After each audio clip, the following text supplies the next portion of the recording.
Okay, let's just dive right into this. We've all seen it happen, right? A team loaded with absolute superstars steps onto the court, the field, or hey, even into the boardroom, and literally everyone expects them to completely dominate.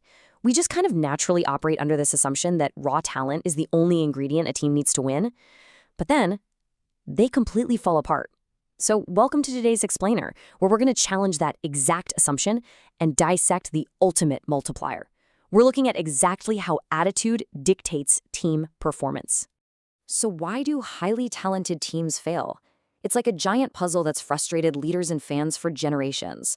Honestly, to understand the actual mechanics of collective performance, we have to look way beyond the stat sheet.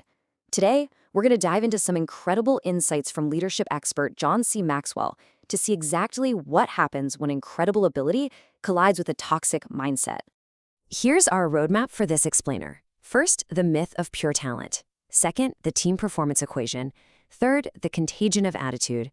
Fourth, identifying toxic team traits. And finally, protecting collective performance. All right, let's hit section 1, the myth of pure talent. We're pulling straight from John C. Maxwell's thesis in his book, Attitude 101. And to kick things off, Maxwell shares this really fascinating personal story from his own youth. He was actually part of a 1960s Ohio high school basketball team that was hyped up to win the whole state championship. And look, they definitely had the raw material to pull it off.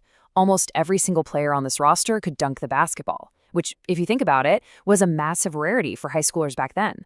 The talent was absolutely undeniably there. But instead of dominating, this incredibly talented team fractured. Basically, it split into two camps. You had the talented juniors, like Maxwell himself actually, demanding starting time strictly based on their physical ability alone. But meanwhile, the seniors, who felt they'd already paid their dues waiting on the bench the year before, demanded the juniors step aside and wait their turn. It just turned into this petty, two-sided rivalry.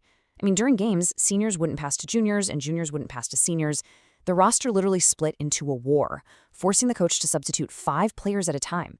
So this ridiculously talented team was completely destroyed from the inside out, and they ended up finishing with a totally mediocre record. And that whole disaster definitively proves our core point, which is perfectly summed up by legendary football coach Lou Holtz. He said, "You've got to have great athletes to win, but you can lose with them." Now, talent is for sure a prerequisite for competing at the highest levels, but as Maxwell's basketball story shows us, talent alone, it is simply not enough to guarantee a team's success. Moving right along to section 2, the team performance equation. So if we stop looking at attitude as this soft, squishy, emotional skill and actually start treating it as a hard metric, Maxwell gives us a really specific formula. It shows exactly how team attitudes influence collective performance results. Now, notice how the first variable, great talent, stays exactly the same across the board here. But look at those final outcomes. Great talent plus a rotten attitude equals a bad team. Great talent plus a bad attitude gives you merely an average team. Now, if you upgrade to an average attitude, okay, you get a good team. But to unlock the highest level, a truly great team, you absolutely must pair that great talent with good attitudes. Changing just this single variable of attitude dramatically shifts the entire team's final outcome. So the absolutely crucial takeaway here is this.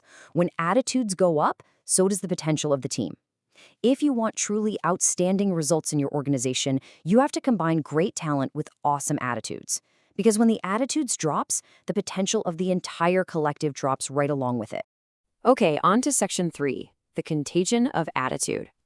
Unlike talent or experience, which, you can't just catch from standing next to someone, attitude acts as a highly contagious force within a group. Let's look at a pretty fascinating contrast in how mindsets spread.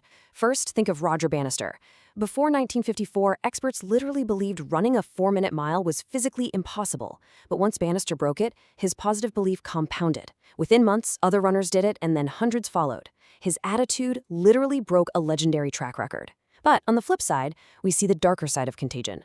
Norman Cousins shared this crazy story where a stadium doctor treated 5 fans for food poisoning from a concession stand.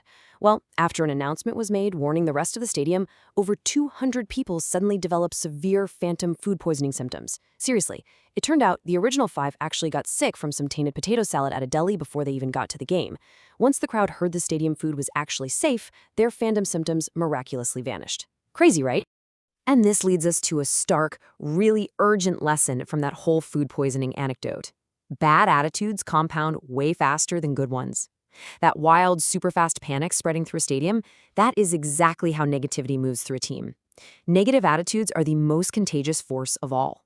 People often think it's, I don't know, chic or edgy to be negative, but it ultimately hurts the individual and literally everyone they touch. Which brings us to Section 4, identifying toxic team traits. Because attitude can feel kind of subjective, we need to map out actual, observable behavioral symptoms to help us properly diagnose it. These aren't just hidden feelings, guys. They are visible actions. Maxwell points out several rapid-fire symptoms of a rotten attitude. First, we have the inability to admit wrongdoing. You know, those teammates who never, ever think they're wrong. Then there's failing to forgive, just holding on to grudges forever.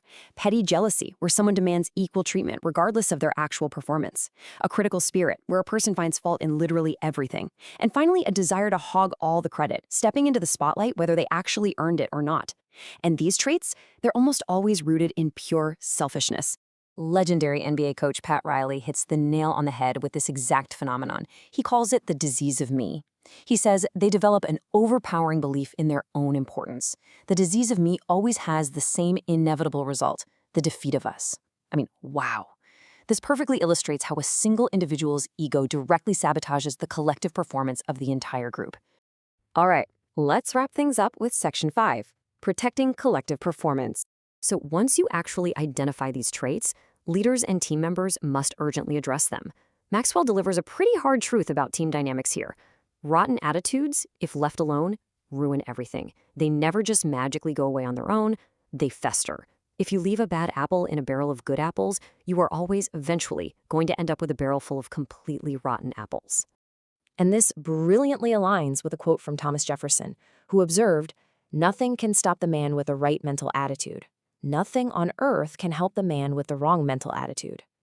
Look, if you actually care about your team's success, you just cannot ignore a bad attitude. Ignoring it guarantees dissension and division, completely neutralizing whatever raw talent you had in the first place.